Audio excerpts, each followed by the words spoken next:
नमस्कार बच्चों। आज घर से पढ़ाओ कार्यक्रम के अंतर्गत हम लेकर आए हैं वर्ण विचार में स्वर। अध्याय को शुरू करने से पहले आप सभी चैनल को लाइक और सब्सक्राइब अवश्य कर लें ताकि आगे के आने वाले वीडियो आपको समय रहते मिल सकें। वर्ण भाषा की मूल ध्वनि या मूल इकाई है।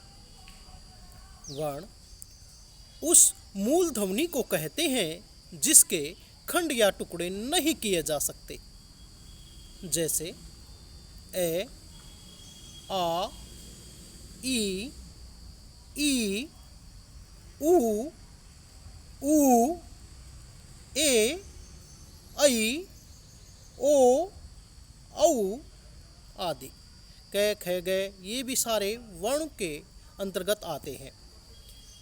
वर्ण को भाषा की सबसे छोटी इकाई भी कहा जाता है।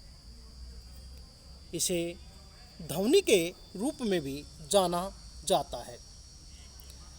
ध्वनि के चिन्हों को वर्ण कहा जाता है।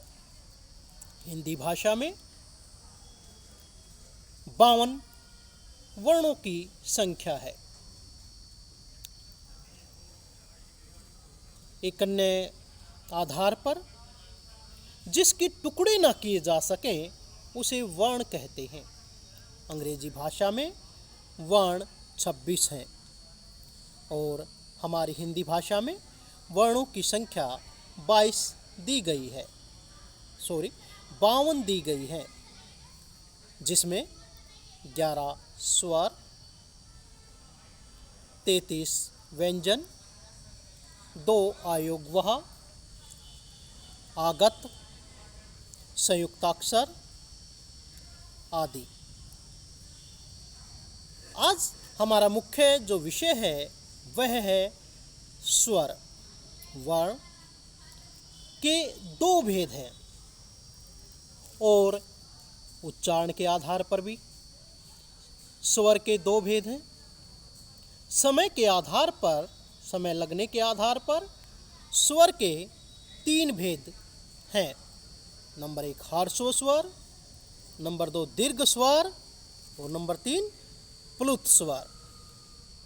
ह्रस्व स्वर किसे कहते हैं? ह्रस्व स्वर वे स्वर हैं जिसमें स्वर के उच्चारण में एक मात्रा का समय लगे या कम से कम समय लगे, उसे ह्रस्व स्वर कहते हैं। हिंदी भाषा में इनकी संख्या 4 है। ए, ई, ऊ, री। इसके बाद नंबर 2 पर आता है दीर्घ स्वर।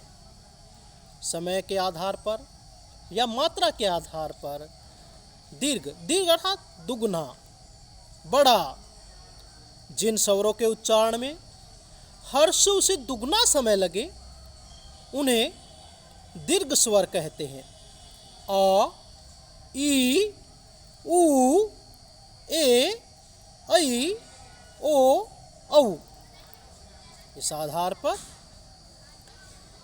स्वर का तीसरा भेद है प्लुत स्वर, अर्थात जिनके उच्चारण के समय ह्रस्व से तिगुना, दीर्घ से दुगना समय लगे उसे प्लुत स्वर कहते हैं। ये जैसे ओम या राम आदि। इसके बाद हम करते हैं उच्चारण के आधार पर स्वर के भेद। स्वर का उच्चारण नाक और मुंह से के आधार पर किया जाता है। इस आधार पर स्वर के 2 भेद पाए जाते हैं, जिनका नाम निर्नुनासिक और अनुनासिक है। निर्नुनासिक शब्द जिन स्वरों का उच्चारण केवल मुंह से होता है उन्हें निर्नुनासिक स्वर कहते हैं, जैसे आ, ई, ऊ, री, ए, ऐ, ओ, औ। इसके बाद अनुनासिक शब्द, जिन स्वरों का उच्चारण नाक और मुंह दोनों से किया जाता है अनुनासिक कहा जाता है। इनको लिखते समय शिरोरेखा पर चंद्र बिंदु लगाया जाता है। यदि किसी वर्ण पर कोई मात्रा शिरोरेखा पर आ जाती है तो मात्रा के साथ केवल बिंदु का प्रयोग होता है। इनमें इनका उच्चारण ए, आ, ए, उ, री, ए, ऐ, ओ आदि है। इस प्रकार से आज हम स्वरों को करते हैं।